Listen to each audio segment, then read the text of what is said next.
आज हमारी class second year nutrition की है, जिसमें आज हमारा टॉपिक है हानिकारक प्राकृतिक तत्व और खाद्य पदार्थ एवं चारों में सामान्य मिलावटी तत्व है। तो देखते हैं कि ये क्या है। हानिकारक प्राकृतिक पदार्थ क्या होता है कि पशु के खाद्य पदार्थ व चारे में प्राकृतिक रूप से उपस्थित नुकसानप्रद तत्वों को पोषक विरोधी कारक या एंटी न्यूट्रिशनल फैक्टर भी कहते हैं। ये पोषक विरोधी कारक क्या करते हैं कि प्राकृतिक रूप से खाद्य पदार्थ में उपस्थित होते हैं, जो पशु को क्या करते हैं, हानिकारक असर पड़ता है पशु के शरीर पर। और इसी प्रकार के पदार्थ को विषैला कारक भी कहते हैं, क्योंकि ये शरीर पर क्या करते हैं, हानिकारक असर उत्पन्न करते हैं। तो देखते हैं कि आज हमारा टॉपिक के बारे में। तो देखिए, पहला है अपनी पॉइंट,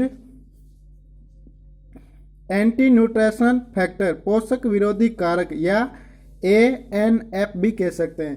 पशु के वे खाद्य पदार्थ व चारा जिसमें प्राकृतिक रूप से उपस्थित हानिकारक तत्वों को ANF भी कहते हैं, जो पशु शरीर पर पोषक तत्वों पर निम्न रूप से हानिकारक दर्शाते हैं। जैसे अब ये पढ़ेंगे हम पॉइंट वाइज। जैसे प्रोटीन की मेटाबॉलिज्म व पाचन क्रिया को कम करने वाले प्राकृतिक तत्व, लवणों को प्राकृतिक तत्व जो उपापचय क्रिया मेटाबॉलिज्म में क्या करते हैं, प्रभावित करते हैं। विटामिन को प्रभावित करते हैं। कार्बोहाइड्रेट को कौन कौन से कारक प्रभावित करते हैं। तो पहला देखते हैं हमारा, इसमें प्रोटीन के मेटाबॉलिज्म में पाचन क्रिया को कम करने वाले पदार्थ। नंबर 1, प्रोटीएज अवरोधक, जिसे प्रोटीएज इनहिबिटर्स कहते हैं। प्रोटीएज इनहिबिटर्स वे पदार्थ होते हैं जो प्रोटीन के पाचन में सहायक एंजाइम की प्रोटीन विखंडन की क्रिया को रोक देते हैं, उसे प्रोटीएज अवरोधक कहते हैं।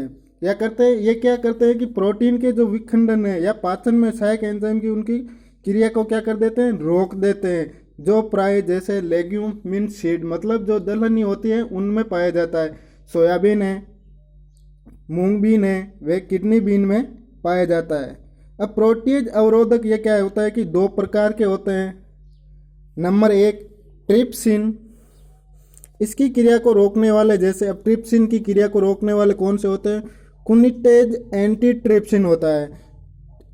ट्रिप्सिन इनहिबिटर्स हानिकारक पदार्थ मुख्य रूप से सोयाबीन के बीजों में पाया जाता है। ये ट्रिप्सिन नामक जो हानिकारक पदार्थ है, ये किस में पाया जाता है, सोयाबीन के बीजों में पाया जाता है। ठीक, ट्रिप्सिन इनहिबिटर के पशु शरीर पर दुष्प्रभाव, जो हानिकारक पदार्थ है सोयाबीन में पाया जाता है, उसका पशु पर क्या प्रभाव पड़ता है। तो पशु शरीर की शारीरिक वृद्धि का रुक जाना। नंबर 2 पॉइंट है, पशु का दुग्ध उत्पादन कम हो जाना। अब देखते हैं कि मुर्गियों में सोयाबीन का उपयोग करने से पिनक्रियाज नामक ग्रंथि का आकार बढ़ जाता है, जिसे हाइपोट्रोफिया ऑफ पिनक्रियाज कहते हैं।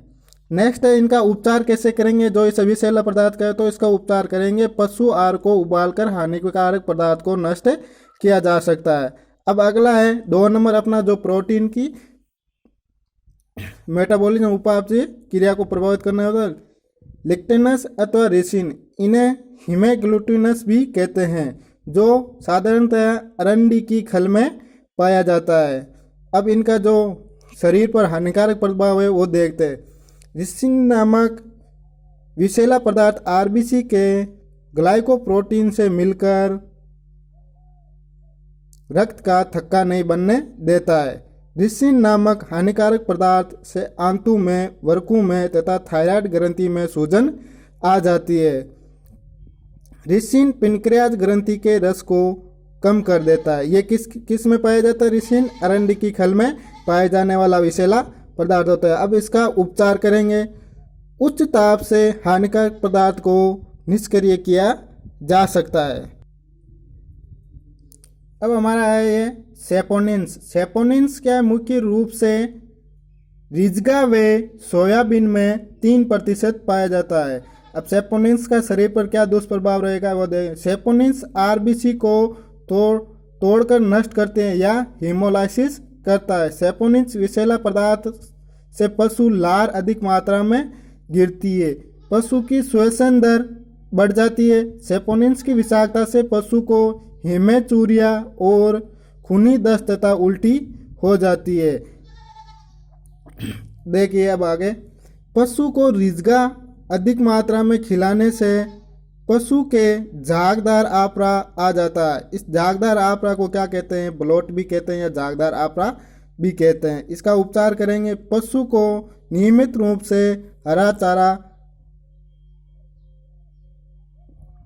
नहीं खिलाना चाहिए, कम मात्रा में खिलाना चाहिए। अब टेनिन या टेनिस ये क्या होता है? नामक विषैला पदार्थ सोरगम के बीजों में पाया जाता है। सोरगम बोलते हैं जो हमारा गंवार होता है ना, उसमें सोरगम पाया जाता है। उसे सोरगम के बीजों को, गंवार के बीजों को सोरगम कहते हैं। ठीक है, फिर ये टेनिन का शरीर पर क्या करते हैं? दुष्प्रभाव क्या होता है? आहार का स्वादहीन होना। आहार क्या होगा? स्वादहीन हो जाएगा, स्वाद नहीं रहेगा। चारे में सेलुलोज की क्रिया पर कम असर करता है। सेलुलोज की क्रिया पर कम असर करता है। टेनिन प्रोटीन की बाध्यता को तोड़ता है, जिससे प्रोटीलाइटिक एंजाइम कार्य नहीं करता। प्रोटीलाइटिक जो एंजाइम है वो कार्य नहीं करते हैं। टेनिन प्रोटीन ये वे सूचक पदार्थ पाचन पर विपरीत असर डालते हैं। अब इनका उपचार, सोरगम के बीजों को या दानों को 2 से 9 दिन के लिए एनोरबिक हालत में भंडारित करें। नेक्स्ट अपना टॉपिक रहेगा कार्बोहाइड्रेट की पाचन क्रिया पर असर डालने वाले कारक।